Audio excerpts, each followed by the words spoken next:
बदल गया है जीवन। मीना एक हंसमुख छोटी बच्ची है। वह अपने माता पिता, दादी, भाई राजू और बहन रानी के साथ रहती है। प्यारा मिट्टू तोता उसका सबसे अच्छा दोस्त है। मीना आपके आसपास रहने वाली किसी भी छोटी बच्ची की तरह ही है, लेकिन कुछ मामलों में वह अलग है। वह सबसे दोस्ती रखती है, किसी से भी सवाल पूछने में घबराती नहीं है। मीना ईमानदार है और दूसरों का ध्यान रखती है। वह अपने परिवार और दोस्तों की परेशानियों को सुलझाने की कोशिश करती है। इस कहानी में बताया गया है कि गांव में भूकंप आने पर क्या होता है। मीना का गांव। बहन जी बच्चों को पौधों के बारे में बता रही है। अचानक धरती कांपने लगती है, कक्षा की खिड़कियां बजने लगती है, बकरियों की बाड़े की छत गिर जाती है। यह भूकंप है। तरबूज के बेलों वाला बांस का अंडा भी ढह जाता है, पके तरबूज फूट जाते हैं। मीना, उसका भाई राजू और उनके सहपाठी डर जाते हैं।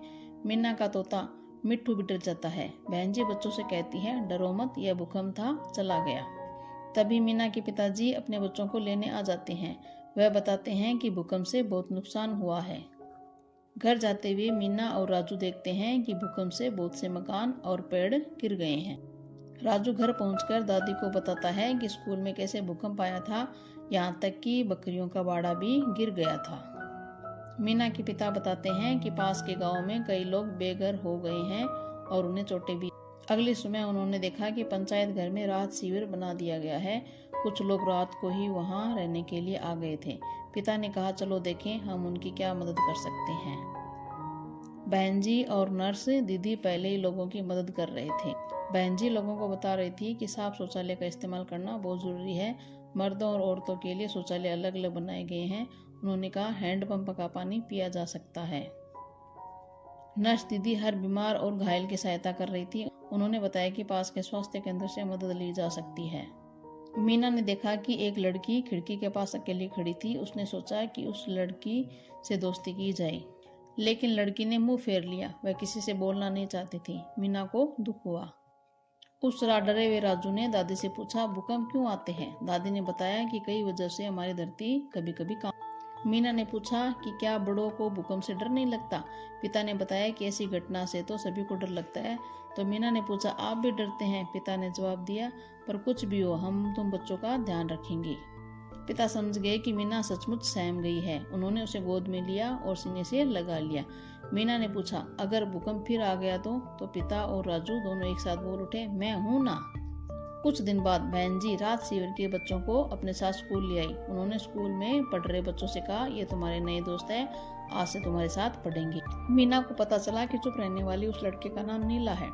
उसने नीला को कुछ जामुन देकर फिर उससे दोस्ती करने की कोशिश की, पर नीला ने उससे बात नहीं की। एक दो दिन में ज्यादातर नए बच्चे दूसरे बच्चों के साथ घुल मिल गए। बहन जी ने एक बच्चे से कहा, दिल, तुम अपने बारे में कुछ बताओगे?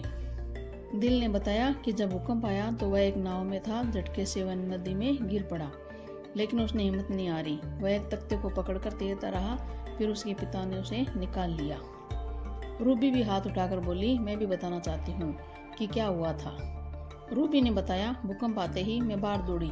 लोग घबराकर हर तरफ भाग रहे थे। मैं भी उनके साथ भागने लगी और खो गई। फिर एक अच्छी सी आंटी ने मुझसे पूछा, अपने घर का पता मालूम है? मैंने कहा, हाँ, पर नीला न तो किसी के साथ खेलती थी और न बात करती थी। मीना इसका कारण जानना चाहती थी। बहन जी ने बताया कि नीला अपने परिवार से बिछड़ गई है और उसे अपने गांव का नाम भी मालूम नहीं। उसे दोस्तों की जरूरत है। मीना ने कहा, मैं उसकी दोस्त बनूंगी। अगले दिन छुट्टी थी। मीना ने देखा कि नीला एक पेड़ के नीचे बैठी ड्राइंग कर रही है। तभी रात शिविर से एक और महिला भी आ गई। मीना ने उन दोनों को अपने घर आने को कहा। मीना के घर में दादी, माँ, राजू और मिट्टू सबने नीला से प्यार से बात की। नीला को बहुत अच्छा लगा। वह कई दिनों बाद पहली बार मुस्कुराई। दादी ने कहा, नीला, मुझे अपनी ड्राइंग दिखाओ। नीला ने चित्र बनाया था कि कैसे एक पेड़ उसकी दादी पर आ गिरा था और वह मर गई। नीला ने बड़ी उदासी से कहा, मुझे नहीं पता कि मेरी अम्मा, बाबा और छोटी बहन कहाँ है। दादी ने नीला को गोद में भर लिया। बोली, बेटा, जब भी मन करे हमारे घर आ जाना। अपनी बात कह देने से मन हल्का हो जाता है। कुछ दिन बाद मीना, नीला और राजू एक दुकान पर गए। नीला को एक अखबार में अपनी फोटो दिखाई दी। उसने मीना से पूछा, भला मेरा फोटो अखबार में क्यों? मीना ने बताया कि इस अखबार में भूकंप में लापता बच्चों के फोटो छपे हैं। इसका मतलब है कि तुम्हारी अम्मा और बाबा तुम्हें खोज रहे हैं। बच्चे ये बात बताने पिता के पास भागे। पिता ने बहन जी और मुखिया जी से नीला के माँ बाप को संदेशा भेजने को कहा। मुखिया जी तपाक से बोले, अभी भेजता हूँ। नीला के माता पिता ने नीला की खबर मिलते ही संदेशा भेजा कि वे उसे लेने आ रहे हैं। 3 दिन बाद मीना के घर के बरामदे में बहुत से लोग बैठे हैं। वे नीला की अम्मा और बाबा का इंतजार कर रहे हैं। डूबते सूरज की रोशनी में नीला को अपने बाबा आते हुए दिखाई दिए। वह भागकर उनकी बाहों में जा कूदी। उसकी अम्मा और छोटी बहन भी आई थी। नीला और मीना की खुशी का ठिकाना नहीं था। नीला चहकते हुए बोली, मीना तुम मेरी कितनी अच्छी दोस्त हो। मीना ने कहा, नीला तुम भी मेरी बहुत अच्छी दोस्त हो। मुझे स्कूल अच्छा लगता है। मीना एक हंसमुख छोटी बच्ची है। वह अपने माता पिता, दादी, भाई राजू और बहन रानी के साथ रहती है। प्यारा मिट्ठू तोता उसका सबसे अच्छा दोस्त है। मीना आपके आसपास रहने वाली किसी भी छोटी बच्ची की तरह ही है, लेकिन कुछ मामलों में वह अलग है। वह सबसे दोस्ती रखती है, किसी से भी सवाल पूछने में घबराती नहीं है। मीना ईमानदार है और दूसरों का ध्यान रखती है। वह अपने परिवार और दोस्तों की परेशानियों को सुलझाने की कोशिश करती है। इस कहानी में मीना स्कूल में पढ़ाई गई बातों को समझने में अपनी सहेली तारा की मदद लेती है और इस जानकारी का इस्तेमाल कर मुसीबत में फंसी बहन जी की मदद करती है। मीना और उसका भाई राजू स्कूल में पढ़ते हैं। उनका दोस्त मिट्ठू तोता भी उनके साथ स्कूल जाता है। मीना को स्कूल जाना बहुत अच्छा लगता है। रोज नई नई बातें सीखने को मिलती है।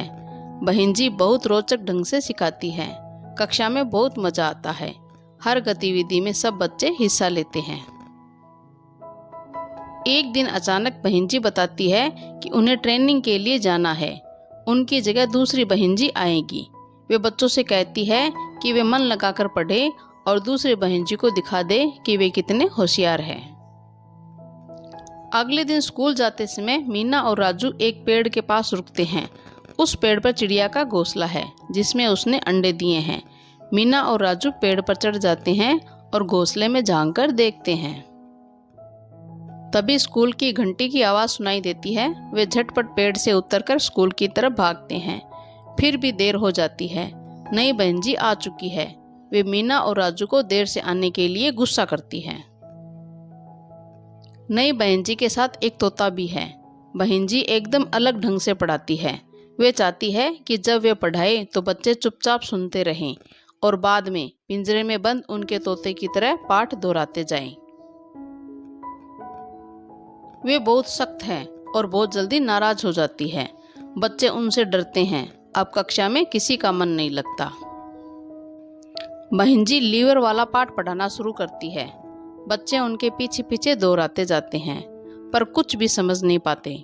मीना कुछ पूछना चाहती है तो बहन जी उसे डांटकर कक्षा से बाहर निकाल देती है।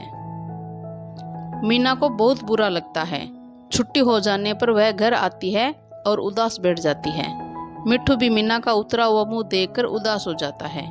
मीना मन ही मन कहती है, अब मैं स्कूल नहीं जाऊंगी।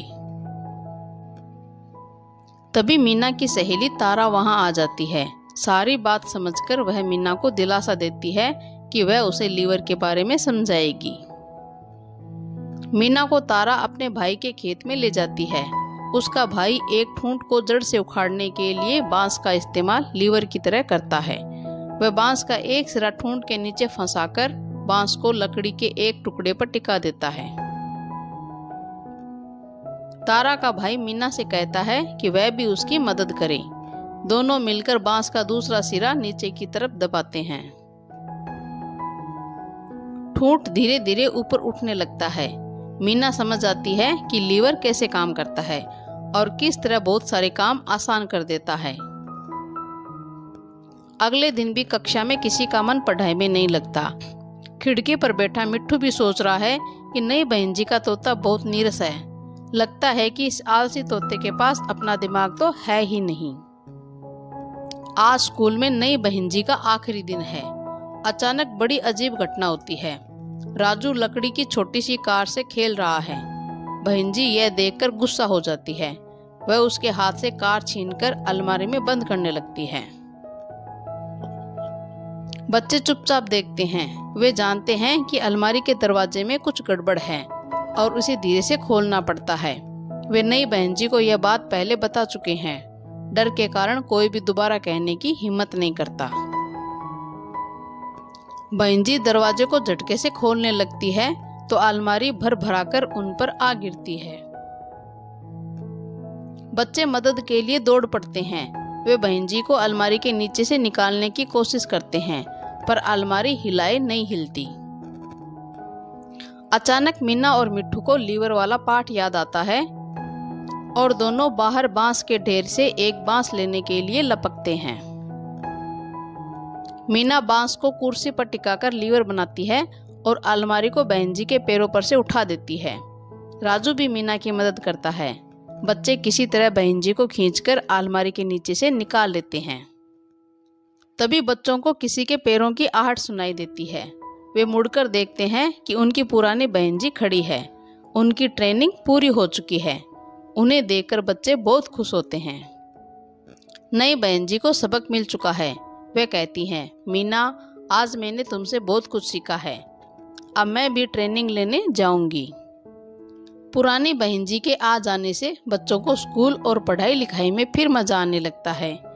वे हर रोज स्कूल जाते हैं।